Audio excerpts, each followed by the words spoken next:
riset untuk bisa lolos LPDP itu setahunan, risetnya doang ya. Jadi di Inggris standar hidupnya itu setiap kota itu sekitar 1.000 pound sterling atau 20 juta rupiah. Dari 1.000 itu aku 200 pakai untuk accommodation, sisa 800 kan.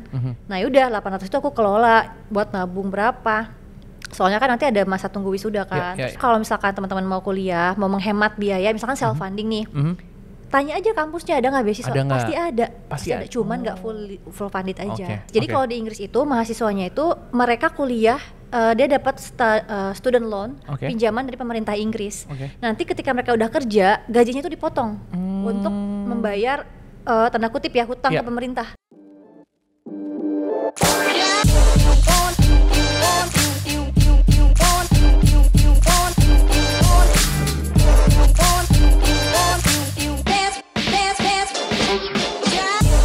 Selamat datang di Bicara Uang, kembali bersama Reza Al-Kadri di sini. Apa kabar nih sahabat Mirai Aset? Mudah-mudahan sehat-sehat, mudah-mudahan semangat terus untuk kejar cuan. Tapi selain ngobrol-ngobrol soal cuan, juga di sini kita pengen ngobrolin seputar banyak inspirasi untuk tamu kita kali ini. Seorang narasumber alumni mahasiswi LPDP, kita udah kedatangan Trifty Kurota. Halo. Halo. Hai, silakan sapa-sapa dulu nih sahabat Mirai Aset. Halo sahabat Mirai Aset, apa kabar? Kesini boleh. Halo semuanya. Dan ke nggak ada. Hampir mau begini. Mungkin kita pengen mulai dengan gini dulu. Boleh kenalin backgroundnya buat sahabat Mirai Aset yang belum kenal sama Trifty Kurota. Siapakah Anda sebenarnya? Oke, tak kenal maka tak sayang ya. Betul. Makanya aku kenalan dulu. Ya. Oke, aku Trifty Kurota, biasa dipanggil Trifty, dan orang lebih mengenal banyak tentang aku related sama study abroad ya, tentang kuliah ke Inggris khususnya, karena aku juga kebetulan salah satu awardee LPDP atau beasiswa LPDP. Oke, kalau boleh tahu nih, pasti kita penasaran sama gimana ceritanya seorang bisa mendapatkan LPDP. Ini kan kayaknya goals dari banyak orang gitu ya. Terus juga aku lihat di konten kamu di social media, kamu emang banyak banget ngasih edukasi seputar kuliah di luar negeri, cara dapat beasiswa dan lain-lain. Mungkin yang aku pengen tanya dulu nih, yang membuat kamu sendiri awalnya sebelum jadi content creator, sebelum akhirnya kuliah di luar negeri, apa sih motivasinya pengen jadi seorang mahasiswi yang mendapatkan LPDP? Jadi itu ceritanya waktu itu aku masih kerja sebagai jurnalis ya di salah satu stasiun TV swasta nasional. Jadi memang previous career aku kan jurnalis. Nah, aku tuh pengen improve my career juga sih dengan dapat knowledge tentang komunikasi massa, tentang jurnalistik, tentang broadcast di Inggris. Kenapa Inggris? Karena durasinya singkat, cuma setahun aja. Gitu. Jadi kan emang aku tuh S2 ya. S2 di Inggris itu kan singkat, cuma setahun. Jadi aku nyarinya yang singkat-singkat aja dan dapatlah Inggris. Dengan menurut aku budaya UK itu kayak unik sih. Jadi aku tertarik untuk datang ke sana. Nah akhirnya waktu itu di kantor aku lagi hits banget nih orang bahas LPDP, ya kan. Terus aku jadi ikut-ikutan deh, kayak wah kenapa enggak nih aku coba beasiswa LPDP ke Inggris dan kuliah di jurusan yang related sama pekerjaan aku saat itu. Akhirnya berangkatlah aku ke UK dengan beasiswa LPDP. Itu berarti posisinya kamu udah S1 dulu di Indonesia dan abis itu baru kamu mendaftar untuk LPDP. Ya bisa dibilang gini, gara-gara orang-orang lagi pada ngomongin, berarti kamu cuma gara-gara penasaran doang atau gimana? Enggak sih, enggak penasaran juga. Maksudnya kayak ya tadi aku kan S1 dulu nih, lulus. Abis lulus S1 aku tuh kerja sekitar 3-4 tahunan gitu. Terus memang ada keinginan study abroad sih, kayak pengen improve myself lah. Nah, tapi ya aku pengen juga dapat beasiswa sih gitu. Why not kan? Tapi taunya itu dari teman-teman kantor yang lagi pada ngomongin LPDP saat itu. Setahu aku nih ya, aku juga dapat cerita dari beberapa teman-teman gitu ya. Kalau misalnya untuk mendapatkan LPDP itu prosesnya lumayan panjang atau mungkin ya dalam tanda kutip rezeki-rezekian. Nah ini kalau kamu sendiri boleh cerita gak sih prosesnya gimana sampai akhirnya mendapatkan LPDP? Oke, jadi disclaimer dulu nih. Waktu aku tes LPDP dulu itu sama sekarang beda. Karena kan aku kan LPDP-nya kan udah beberapa tahun lalu ya. Jadi LPDP itu setiap tahun tuh ada apa ya perbedaan. Ada improve, ada update dari proses seleksinya itu kadang berbeda gitu. Nah kalau yang tahun aku tuh prosesnya memang ada 4 ya. Administrasi, terus ada LGD, Leaderless Group Discussion, ada SI on the spot, terus wawancara. Tapi kalau tahun ini itu tuh ada tes bakat skolastik, ada tes substansi, jadi kayak totally different gitu sih sebenarnya. Beda, tapi bisa dibilang challenging lah. Emang nggak gampang, setiap masa tuh memang nggak gampang aja sih. Kalau sekarang sampai ada tes bakat dulu. Ada sih, tapi aku nggak mengalami masa tes itu ya, karena aku beda sih waktu tesnya. Ya.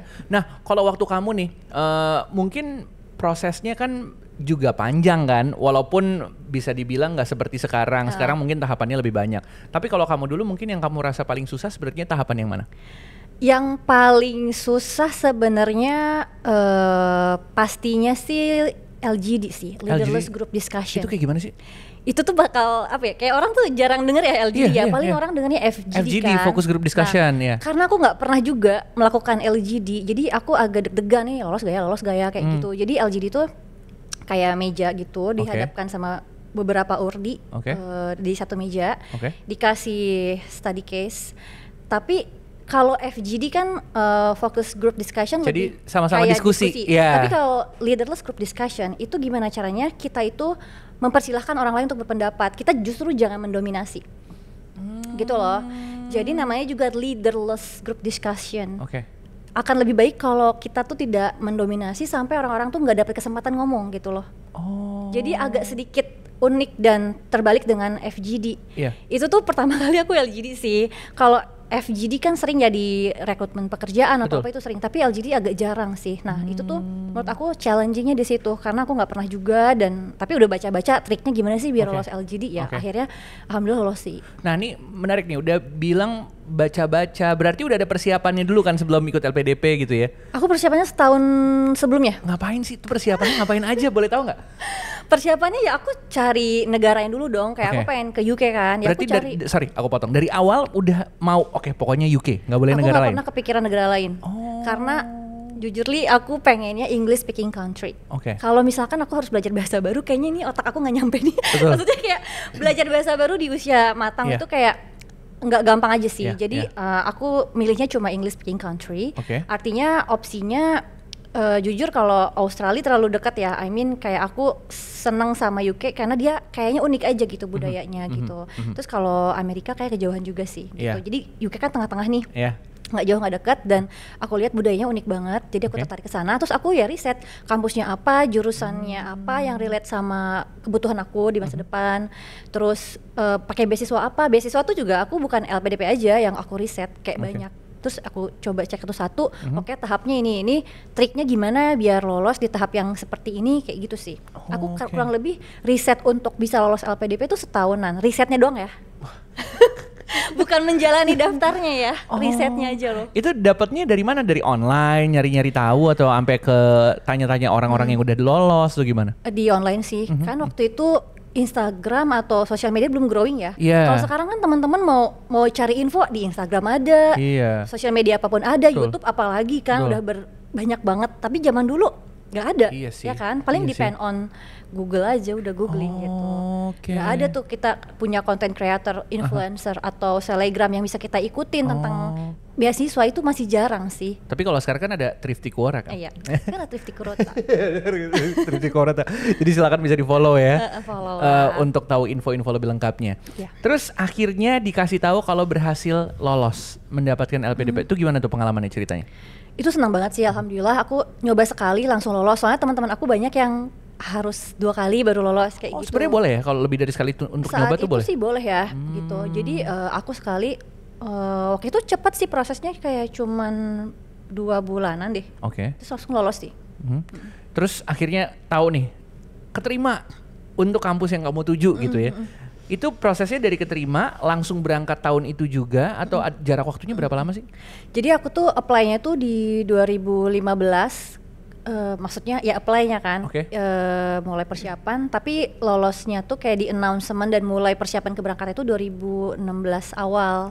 Januari deh kalau nggak salah, Januari 2016. Kemudian aku berangkat September 2016. Dan di sana kamu 1 tahun. 1 tahun. Di kotanya apa kalau boleh tahu? Aku kuliah di kota namanya Newcastle upon Tyne. Kebetulan karena aku lama kerja di Jakarta, aku nyari kota kecil. Jadi mungkin selain studying, healing ya. Iya sih, benar juga ya. Jadi kayak ya sambil liburan juga dikit-dikit, tapi fokusnya tetap belajar. Iya. Kalau boleh tahu jurusannya apa nih ketika kamu belajar di sana? Mass Communication Management, manajemen komunikasi massa. Soalnya relate sama pekerjaan aku saat itu as a journalist. Jadi aku kayak pengen improve my knowledge ya sebenarnya. Jadi kayak ambilnya jurusannya yang relate sama pekerjaan aku. Gitu. Aku pertanyaannya gini, kan biasanya kalau kita tinggal di sebuah tempat baru, datang ke sebuah tempat baru, ada satu hal yang namanya culture shock. Kita kaget, kok di sini gini ya, di negara aku nggak gini gitu. Apa aja nih culture shock ketika kamu mungkin apalagi baru pertama kali datang ke sana? Sebenarnya kalau buat aku pribadi hanya cuaca sih, cuaca aja. Karena gimana ya, kalau soal sosial, makanan atau budaya di UK itu banyak banget student dari Asia.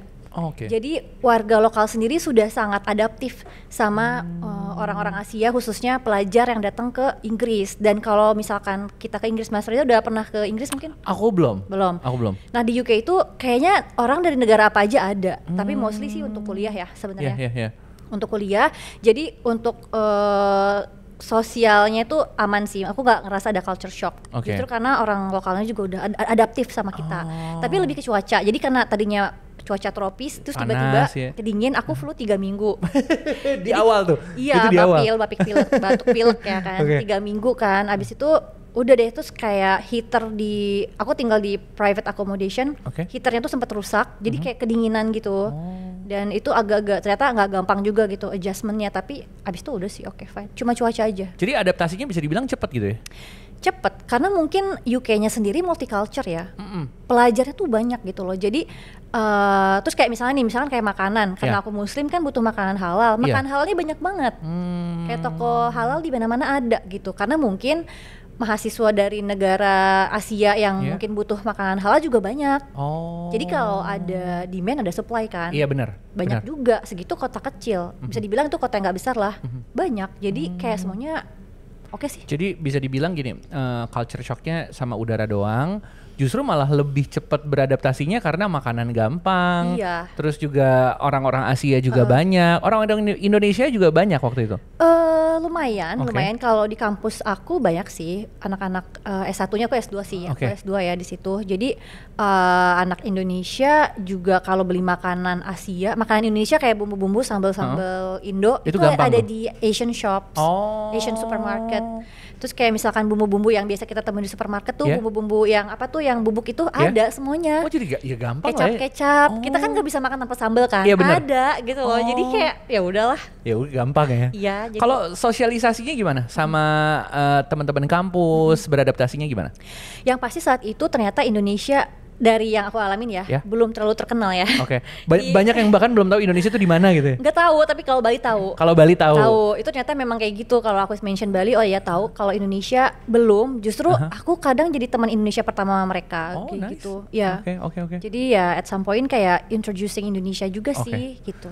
Akhirnya kamu di sana 1 tahun belajar, bersosialisasi, beradaptasi sama cuaca dan juga secara akademis juga. Yang kita penasaran gini, pengen tahu biayanya tuh sebesar itu nggak sih untuk kuliah di luar negeri? Biaya apa biaya hidup? Biaya hidup bulanan. Kita ngomongin biaya hidup bulanan dulu nih. Belum kuliahnya nih. Hidup bulanan dulu nih dari yang paling gampang nih. Jadi di Inggris standar hidupnya itu setiap kota itu sekitar 1.000 pound sterling atau 20 juta rupiah. Standarnya? Standar yang itu benar-benar standar gitu loh. Enggak yang berlebihan, kurang juga enggak. Itu kayak di sini UMR mungkin gitu ya? UMR di sini cukup gak sih?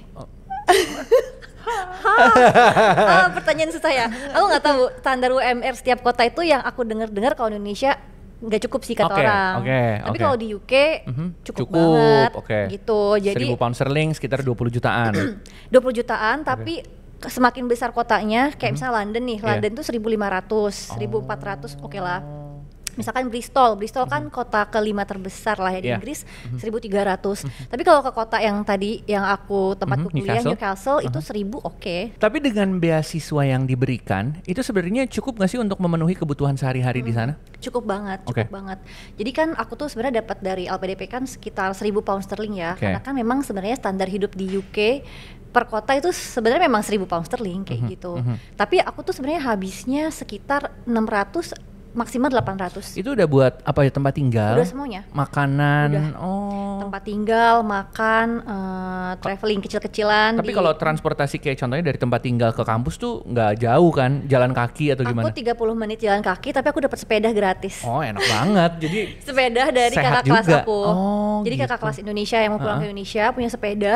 Nih, mereka buat kamu. pulang, aku datang dikasih sepeda. Wah, warisan. Iya, sepeda warisan. Jadi emang kita perlu apa ya, kayak building network sama Indonesian students yang lain supaya sepeda dapat warisan. Sih. Enggak sih, maksudnya ya saling bantu aja Iya, gitu. benar-benar. Tapi kan itu solidaritas juga ya kan, yang hal-hal yang menurut kita mungkin kecil kalau di sini, tapi kalau di luar negeri ternyata membantu, kayak sepeda gitu kan. Itu kan anggapnya buat kita bisa kemana-mana, buat ya contohnya ke supermarket, ke apa, daripada jalan kaki ya kan. Betul, jadi aku kemana-mana pakai sepeda yang dikasih sama kakak kelas aku, gitu.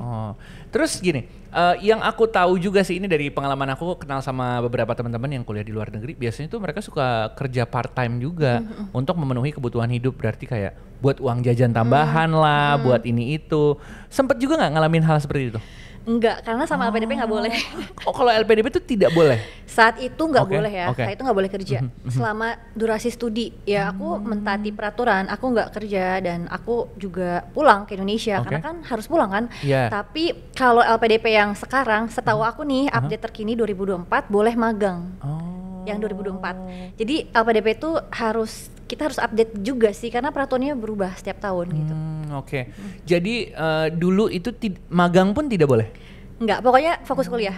Kan udah dibiayain juga. Belajar udah dikasih uang, ya lu manfaatin gitu ya. Iya, itu tugas kita belajar yang benar gitu. Semua kebutuhan udah dicukupi sama LPDP ya kan. Jadi ya berarti itu menurut aku berarti challenge juga ya untuk masing-masing mahasiswa dan mahasiswi, dikasih uangnya segini, ya sebenarnya harus cukup gitu ya. Cukup sih sebenarnya, karena sebenarnya tuh setiap kota beda-beda yang dikasih LPDP. Kalau dia di London dia lebih besar, kalau di kota-kota besar itu dia lebih besar dikasih LPDP-nya.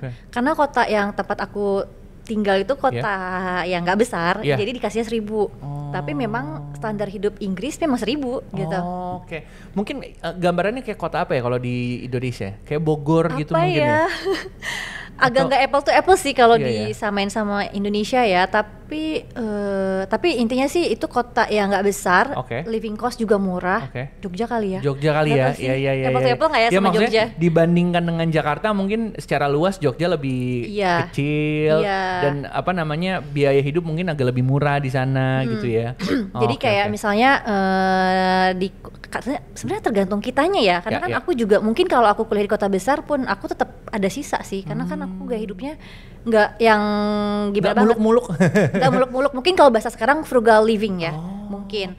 Aku sebenarnya tanpa sadar mempraktekkan frugal living tadi sih gitu kayak. Jadi ya balik lagi itu challenge-nya, kalau misalnya kita bisa memanage keuangan dengan yang diberikan harusnya sebenarnya bisa cukup. Tapi ada aja cerita-cerita nggak cukup nih dan lain-lain gitu, pasti ada aja. Mungkin kan kalau nggak cukup kalau dia belanja barang-barang branded ya kan, bisa aja. Soalnya kan banyak barang branded jadi mungkin tergoda beli misalnya, ya itu kan jadinya nggak cukup dong kalau kayak gitu kan. Bener juga. Tapi yang aku pengen tanya sekarang berikutnya gini, tadi kita udah ngebahas seputar biaya hidup sehari-hari nih. Aku penasarannya gini, kalau misalnya nggak mendapatkan beasiswa LPDP, estimasi total biaya kuliah di Inggris tuh kayak contohnya kampus kamu tuh itu berapa sih kira-kira? Kalau zaman aku kuliah, biaya kuliah aku itu 240 juta rupiah per tahun. Nah, aku sekarang kerja di salah satu kampus Inggris sebagai perwakilan Indonesia. Jadi aku kerjanya di Indonesia, di University of the West of England atau UWE di kota Bristol. Kita itu biaya kuliahnya setahun 300 juta. 300 juta satu tahun? Iya, dan bisa dibayar 6 kali kayak cicilan gitu, installment. Gitu. Jadi kalau kurang lebihnya 300 juta lah. Terus untuk biaya itu kan biaya yang nggak kecil juga, besar gitu ya. Dan pengalaman kamu sendiri gitu akhirnya berhasil mendapatkan LPDP. Membantu gak sih mencapai goals pendidikan gitu dengan adanya LPDP? Bantu banget sih, bantu banget. Dan menurut aku kok LPDP itu dia tuh lagi kayak improving SDM Indonesia ya. Dan hopefully dengan mereka bisa dapat LPDP kan mereka juga membangun Indonesia lah kayak gitu. Dan LPDP kan melalui proses seleksi juga. Jadi orang-orang yang dapat LPDP pasti mereka udah melalui proses screening yang ketat juga, kualitasnya seperti apa. Jadi pasti improve banget untuk kehidupan kita ke depan. Ada hal yang bisa kita dapat lah dengan study abroad kayak gitu. Nah, pas banget nih. Kalau dari kamu sendiri gitu ya, dengan mendapatkan beasiswa LPDP, ada kontribusi apa nih terhadap perkembangan akademis dan profesi kamu sendiri? Untuk kehidupan aku ya? Ya. Kalau akademis, sebenarnya kan aku waktu itu S2 ya. Jadi pada saat pulang ke Indonesia, aku sempat jadi dosen juga sih di salah satu universitas, dan aku ngajar jurnalistik karena background aku jurnalis. Jadi mungkin aku lebih kayak kontribusi ke dunia pendidikan Indonesia kali ya, ke mahasiswa-mahasiswa Indonesia saat itu. Dan sempat juga kembali ke stasiun TV swasta nasional di bagian berita, news department. Jadi kalau secara profesi, ilmu yang aku dapetin di mass communication management itu applied lagi ke stasiun TV nasional ini. Aku itu produser berita, tapi dari segi pendidikan aku yang kayak kasih kontribusi ke anak-anak Indonesia sebagai dosen saat itu. Betul. Dan sekarang pun walaupun bukan dosen gitu, tapi kan tetap membantu dalam tanda kutip memberikan kontribusinya melalui sosial media sebenarnya gitu kan? Iya, kebetulan karena aku sekarang kan juga kerja sebagai perwakilan Indonesia untuk University of the West of England atau UWI. Jadi memang salah satu peran aku membantu anak-anak Indonesia yang ingin mengenyam pendidikan di luar negeri, khususnya di Inggris, khususnya di University of the West of England. Jadi kayak misalkan orang pengen kuliah ke UK, itu pasti akan nanya sama aku sih, banyak ya, maksudnya banyak yang tanya, nggak terbatas di kampus aku aja, di kampus tempatku kerja, tapi any kind of universities mereka tanya, dan aku happy to answer sih kayak gitu. Karena semangat ya ngejawabin orang-orang yang punya pertanyaan seputar kuliah di luar negeri. Iya, soalnya aku ngerasain banget waktu aku mau kuliah ke UK, susah. Aku mau nanya siapa ya gitu loh, kayak waktu itu nggak ada yang namanya influencer lah, selebgram lah, atau content creator apapun judulnya ya, yang bisa kita tanya gitu loh. Mau nanya bingung, ya udah aku kan akhirnya depend on Google ya, waktu itu nanya-nanya di Google, maksudnya kayak riset-riset. Jadi aku ngerasain kegalauan mereka gitu loh, yang mau kuliah ke luar negeri, bingung mau tanya siapa, ya aku pasti jawab. Kalau misalkan ada yang tanya aku di sosmed, mau sosial media apapun, itu aku pasti jawab sih. Kalau misalkan dia tanyanya soal study abroad kayak gitu. Jangan ditanya pas di Inggris belanja apa ya, gitu nggak jawab. Tapi kita penasarannya juga gini sama manajemen keuangan kamu, karena kan kamu nih ternyata adalah orang yang tadi kamu bilang ternyata aku frugal living ya. Tapi kira-kira ada step khusus nggak sih dari kamu sendiri, kayak setiap bulan kamu ngapain supaya akhirnya bisa seirit itu? Ya, karena kan aku udah tahu nih aku nggak bisa kerja kan selama kuliah, pasti budget yang ada ini gimana caranya aku kelola dengan baik. Dan aku tahu bahwa ketika kuliah selesai aku harus nunggu beberapa bulan untuk wisuda, jadi beberapa bulan itu tidak di cover oleh LPDP. Oh, jadi itu yang hidup sendiri gitu ya? Iya, karena kan yang di cover itu sama durasi kuliah kan. Aku udah tahu kedepannya nanti ada beberapa bulan untuk tunggu wisuda, nah itu aku harus cover sendiri kan. Jadi aku ya berusaha menekan budget lah, kayak biaya private, aku tinggal di private accommodation yang harganya tuh 200 pound sterling per bulan. Dan itu kayak susah banget dapet yang kayak gitu, karena normalnya 500 pounds per bulan. 500 itu kan 10 juta ya? 10 juta per bulan, kalau yang punyaku berarti sekitar 4 juta 5 juta. 4 juta 5 jutaan lah, 250 pounds deh seingat aku per bulan. Jadi setengahnya dari harga yang biasanya gitu. Dan itu di sini kayak harga kosan aja gitu. Iya dua setengah juta per bulan, 4 juta maksudnya kosan mewah gitu kan. Yang 4 juta 5 juta kayak kosan mewah gitu. Iya, jadi sebenarnya yang bikin affordable atau lebih murah dari yang lain adalah jaraknya itu 30 menit jalan kaki dari city center. Kalau yang 500 pounds itu biasanya yang dekat di city center, tapi itu student price. Kalau yang bukan student price kayak pekerja atau apa lebih dari 500 gitu loh. Jadi aku neken di accommodationnya. Jadi dari 1000 itu aku 200 pakai untuk accommodation, sisa 800 kan. Nah yaudah 800 itu aku kelola buat nabung berapa. Soalnya kan nanti ada masa tunggu wisuda kan, terus buat makan. Jadi tapi sebenarnya kayak aku tuh yakin banget, maybe secara nggak sadar aku tuh practice frugal living saat itu ya, kayak gitu sih. Walaupun kayak dulu belum tahu itu bahasanya frugal living. Belum tahu sih, karena soalnya apa ya, aku juga kan taunya dari sosmed kan. Sekarang tuh sosial media kan education kontennya banyak. Aku taunya ya later lah. Tapi ternyata ini yang aku lakuin nih. Frugal living nih dulu kayak gitu kan, gitu sih. Tapi ini emang udah disiapkan dari sebelum berangkat, kamu udah mikirin ini soal manajemen keuangannya? Apa setelah sampai di sana, medannya kayak gini nih, baru kamu belajar pelan-pelan gitu? Gimana? Udah siapin. Karena aku udah tahu aturannya nggak boleh kerja kan saat itu. Jadi ya udah apa yang dikasih harus dikelola dengan baik. Jangan sampai habis lah kasarnya gitu ya.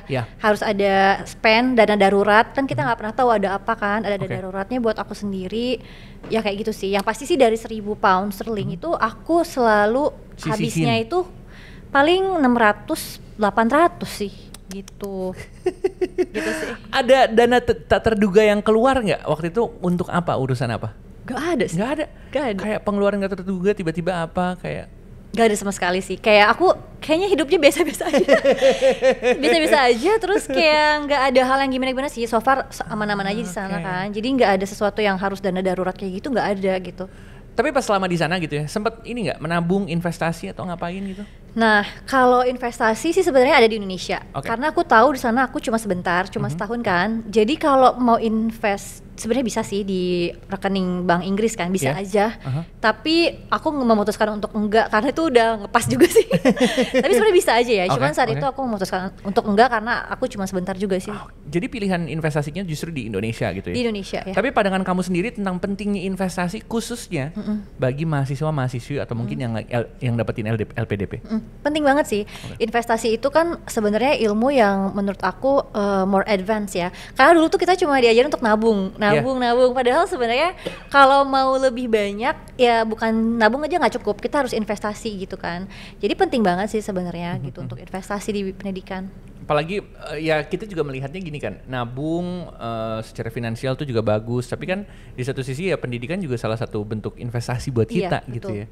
Dan flashback dikit ke zaman dulu gitu ya, kalau pernah kepikiran nggak kalau misalnya nggak dapetin LPDP, aku harus cari beasiswanya dari pintu yang lain. Nah itu pintu yang lain itu sebenarnya apa aja sih selain LPDP? Pintu yang lain banyak. Jadi beasiswa S2 ke Inggris itu ada Chevening. Chevening itu dari pemerintah Inggris.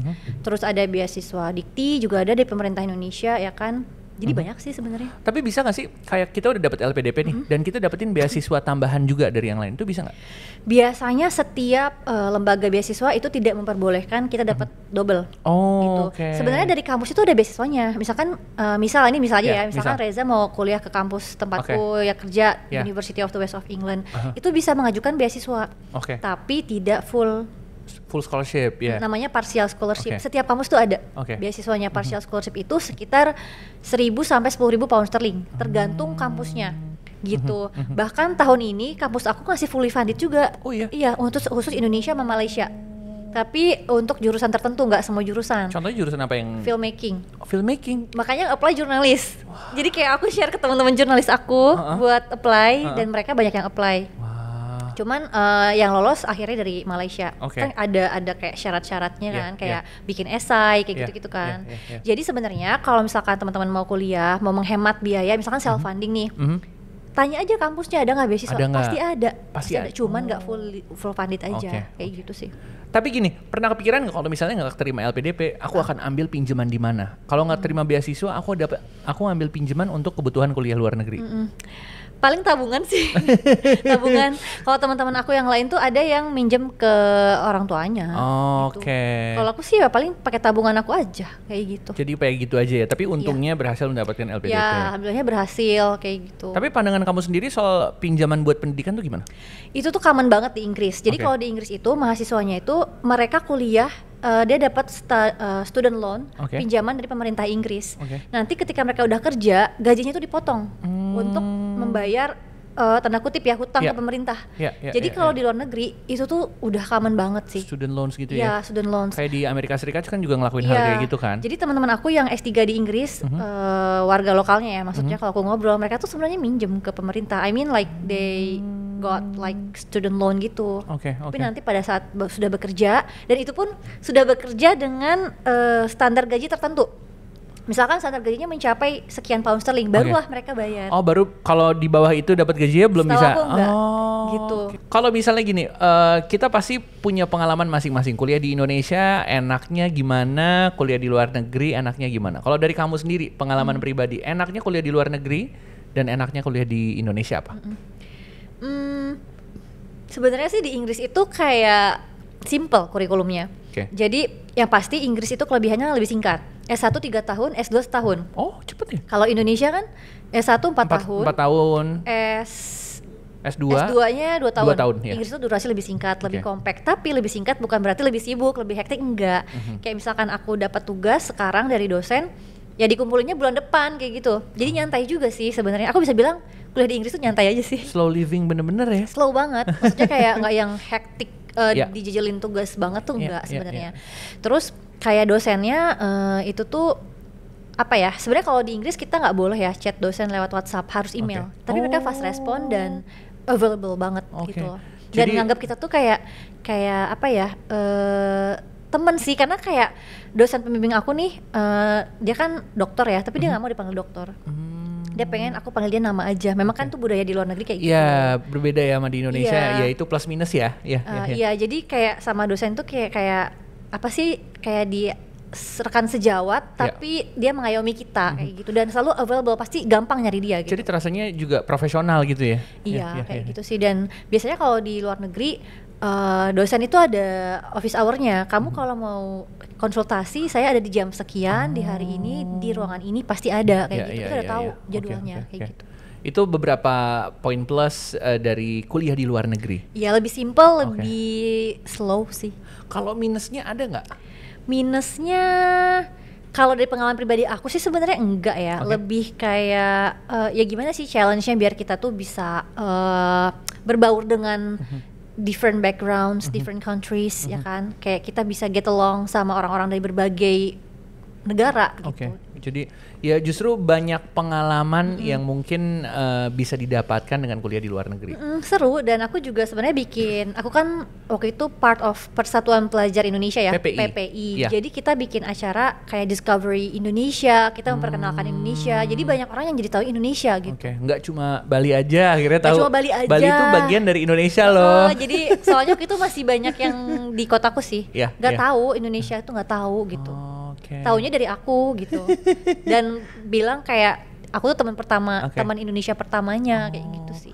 Untuk orang-orang yang dengar cerita kamu nih, apalagi mungkin sahabat Mirasat, mungkin ada yang ingin anaknya, keponakannya, saudaranya untuk kuliah di sana, atau mungkin sahabat Mirasat sendiri gitu ya, pengen dapetin beasiswa LPDP supaya bisa kuliah di negara-negara yang mereka pengen tuju gitu ya. Tipsnya apa nih dari kamu? Pertama nih untuk bisa dapetin LPDP. Kalau LPDP sendiri kan sebenarnya fokusnya itu ke mereka-mereka yang memang mereka udah kontribusi banyak gitu ya untuk masyarakat. Paling tipsnya yang penting aktif dulu. Di kampus S1-nya aktif, di sekolah aktif, di masyarakat aktif, komunitas, organisasi. Karena itu bisa jadi nilai plus pada saat wawancara. Apa yang sudah pernah kamu lakukan untuk masyarakat, itu jadi poin plus di LPDP sih sebenarnya. Jadi yang pasti harus aktif dulu, ya aktif lah, nggak yang pasif cuman sekolah pulang, kuliah pulang kayak gitu. Terus ya jangan menyerah sih, maksudnya karena kan tahap untuk dapat beasiswa itu kan nggak mudah ya. Panjang. Tapi harus dijalanin, dan you will when you believe sih menurut aku. If you can dream it, you can achieve it. Tuh quotes tuh, potong-potong taruh TikTok FYP. Terus yang kedua nih, untuk orang yang baru dapetin LPDP, lagi persiapan untuk kuliah di luar negeri, tipsnya apa? Tipsnya pada saat nanti kuliah jangan kupu-kupu, jangan kuliah pulang, tapi banyak aktivitas organisasi, baik itu sama sesama Indonesia atau sama teman-teman internasional. Build network, karena network itu adalah aset. Network itu yang akan bantu kamu ke depannya, kesuksesan kamu ke depannya itu network yang berpengaruh gitu loh. Jadi jangan sampai cuman kuliah aja. Make sure kamu aktif di kegiatan lain. Soalnya di luar negeri itu untuk mahasiswa ada kegiatan volunteer ya kan, ada organisasi di beberapa kampus juga kan punya lah organisasi, ikut gitu. Banyakin teman dari berbagai negara kayak gitu. Banyakin teman, banyakin pengalaman, jangan kebanyakan jalan-jalan. Karena biasanya itu godaan juga ya. Atau enggak belanja apa segala macam. Gimana caranya untuk bisa ini nih, kayak menahan diri supaya enggak kewalahan kayak pengalaman orang-orang yang lain di luar sana gitu. Ya sadar budget aja sih. Kayak misal budgetnya cuma segitu, ya udah sesuaiin gitu. Jadi pengeluaran harus disesuaikan sama budget yang ada.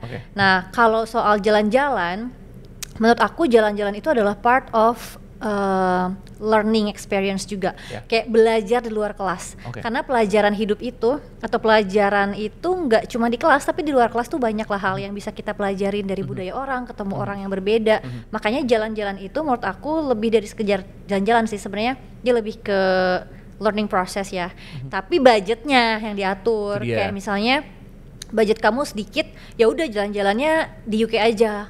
Mungkin nggak usah ke luar UK, kayak ke Eropa. Di UK aja juga udah sangat luar biasa kok pelajarannya. Mungkin ke kota-kota kayak Edinburgh, York, atau misalkan ke Norwich, atau ke Manchester misalkan. Itu kota-kota yang seru lah untuk kamu jalan-jalan. Apalagi buat yang suka sama sepak bola gitu ya. Nah, soalnya bis di Inggris tuh nggak mahal, mahal, itu murah. Kayak misalkan aku dulu traveling within the UK aja, itu aku bisa dapat bis yang 5 pounds. Berarti 100.000 ya. Iya, itu bisa keliling-keliling banyak. Iya, ya itu banyak. Kalau kayak bis-bisnya aku sebut aja ya, kayak bis-bis murah tuh Megabus, kayak gitu-gitu. Atau ada National Express, tapi Megabus itu yang murah, jadi kayak student price banget. Jadi gak apa-apa jalan-jalan, tapi budgetnya sesuaikan sama budget kita gitu. Jadi jangan sampai jalan-jalan tapi budgetnya malah habis kan, kayak gitu. Jadi emang penting banget yang namanya manajemen keuangan. Walaupun kita mendapatkan beasiswa, bukan berarti kita bisa seenaknya gitu ya, tetap ngatur keuangan. Pengalaman dari kakak di sini tadi udah menceritakan banyak hal nih. Buat yang pengen kenal lebih jauh nih, mungkin boleh tanya-tanya lagi, mungkin malu nih kalau tanya langsung, pengen di DM atau main chat gitu ya. Boleh sosial media di mana nih? @thriftykurota.id. Jadi nama lengkapku aja. Ya, biasanya aku emang sering jawabin sih pertanyaan dari orang-orang. Biasanya mereka ke DM ya, nanya-nanya soal kuliah kayak gitu-gitu. Biasa aku jawab. Gitu. Oke, silakan jadi bisa ngobrol-ngobrol di sosial media, mungkin punya pertanyaan seputar kuliah di luar negeri, LPDP, beasiswa dan lain-lain. Terima kasih banyak. Sama-sama. Udah mampir ke Bicara Uang. Mudah-mudahan banyak banget inspirasi dari obrolan kita kali ini. Itu dia obrolan kita bersama dengan bintang tamu kita Thrifty Kurota, udah main-main di Bicara Uang. Sampai ketemu lagi di episode berikutnya bersama saya Reza Al-Kadri. Dadah.